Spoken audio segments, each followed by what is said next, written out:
The objective of the game is to be the last player surviving. When the host starts the 10 seconds timer, players will spam their buttons to roll the number dice.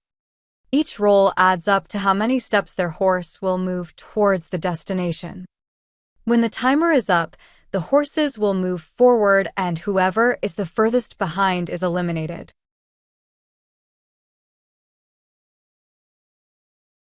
As you can see, this horse is the furthest behind, therefore the player controlling it is eliminated from the game. We repeat this process until last player surviving wins. Here's a list of everything you need. Start by building the road. Place 38 tiles of your choice vertically from the end of the unit and up.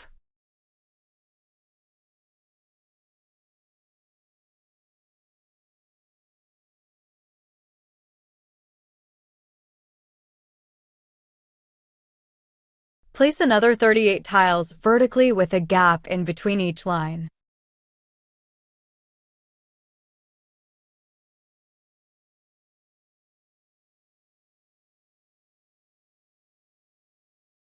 Place a wooden cube blockade in front of each line.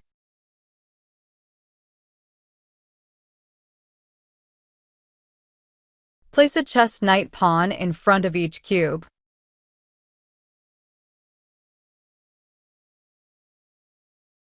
Place a vector encoder 1 square behind the end of the line. Set the destination of each vector to the end of the line.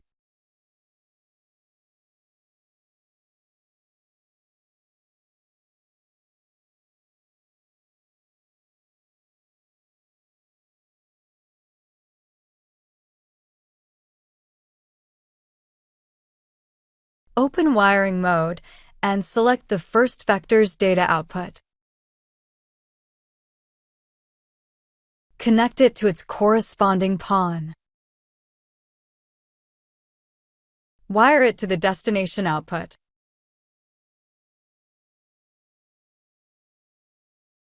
Repeat the same process for all pawns. Vector's data goes to pawn's destination.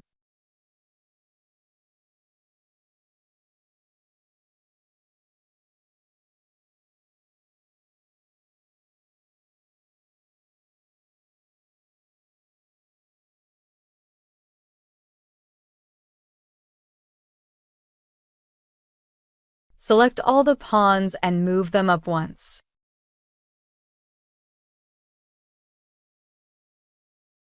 Place another set of 8 vector encoders in front of each wooden cube. Set the destination of each vector in front of its corresponding pawn.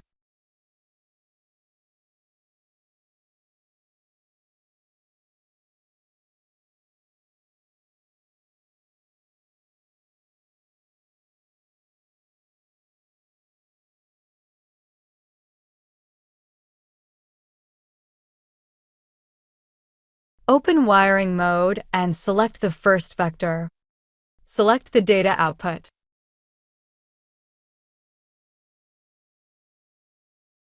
Connect it to the pawn behind it and select origin.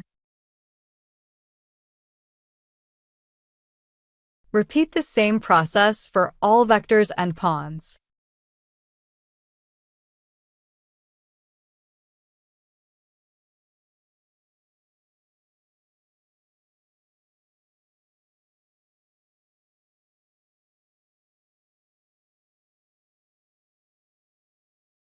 Hit reset.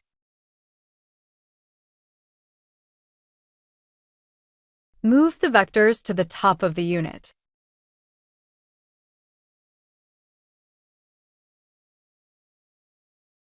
Reshape the unit like this.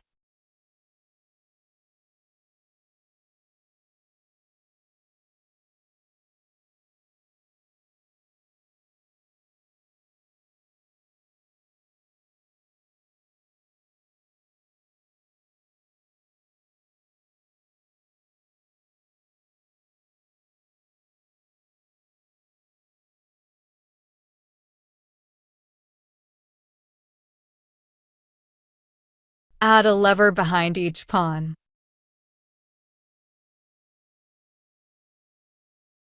Open wiring mode and connect each lever to the wooden cube in front of it.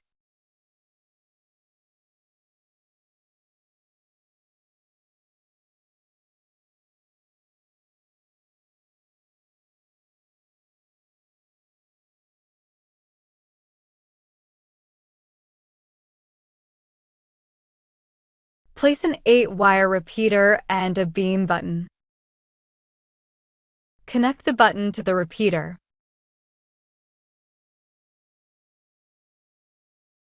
Start connecting the repeater's outputs to each lever's activate.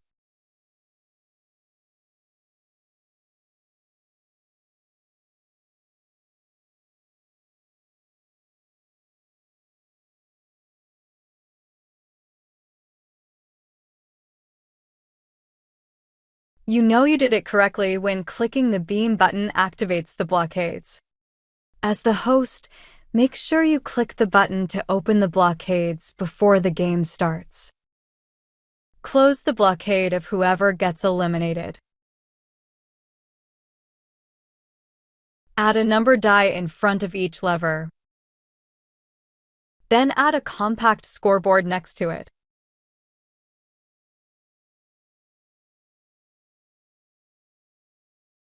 Open wiring mode and select the first dice. Select all and connect it to the compact scoreboard next to it.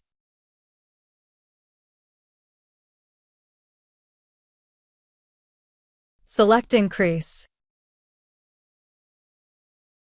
Repeat the same process for all dice and scoreboard.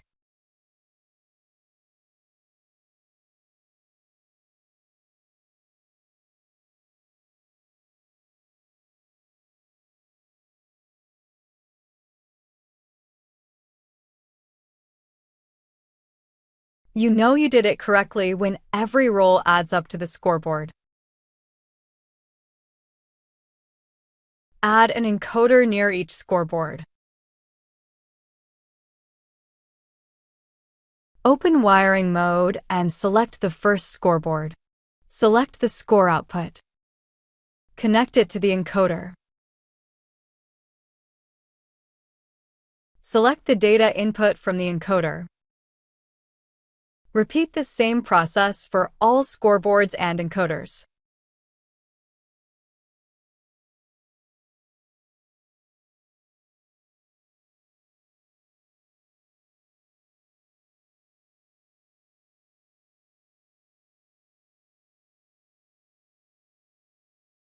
You know you did it correctly when the numbers display on both the scoreboard and the encoder. Open wiring mode and select the first encoder. Select power output A. Connect it to the corresponding pawn. Select the move forward option. Repeat the same process for all encoders and pawns. Make sure you're always selecting power output A from the encoder. Otherwise, it will not work.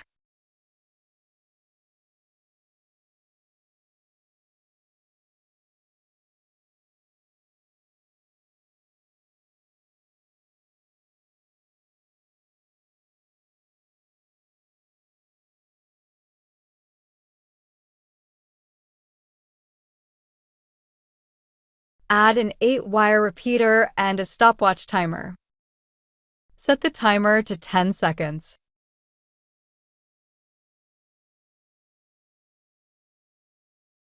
Open wiring mode and select the 8-wire repeater.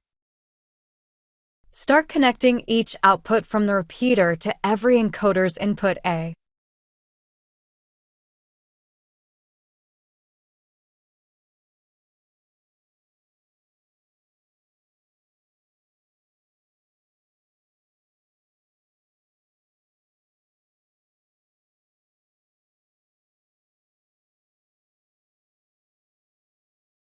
Go back to the stopwatch timer and select the output complete.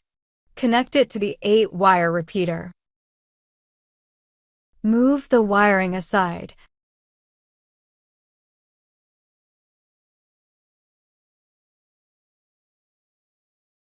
Add a cube button in front of each number die. Open wiring mode and select the first cube button. Wire it to the number die in front of it. Do the same for the rest of the buttons and dice.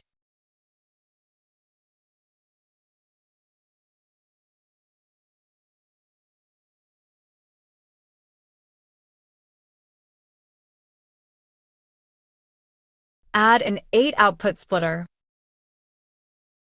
Open wiring mode and select the stopwatch timer. Connect active output from the timer to the newly added 8-output splitter.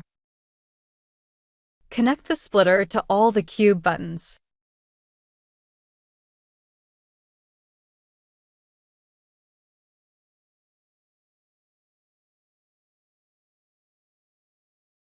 You know you did it correctly when the buttons are only clickable when the timer is on.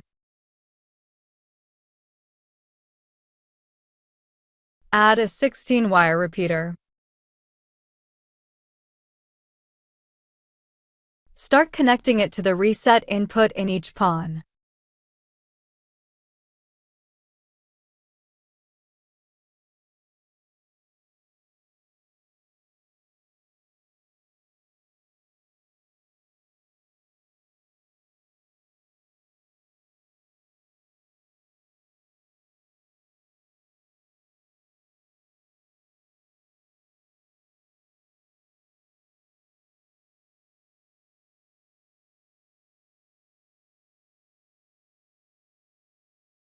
And then connect it to the reset option in each scoreboard.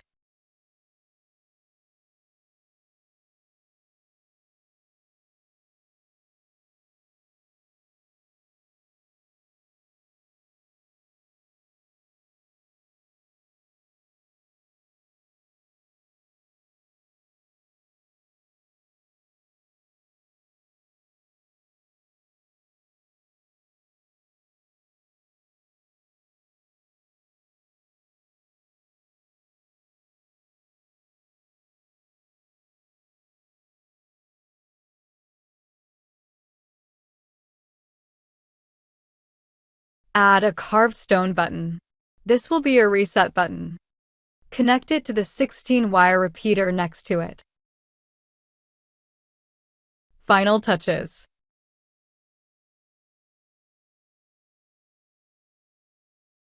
This is optional, but you can add fire blockades in each row connected by a lever if you don't want to manually move players.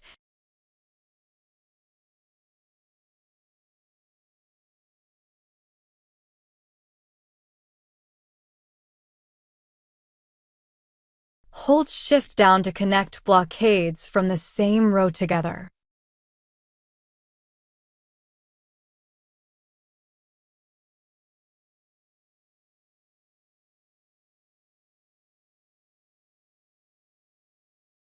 Make sure you lock them so players don't accidentally out themselves. That's all. Remember, open all blockades by using the beam button, start the round by starting the timer, and reset using the carved button. Thank you.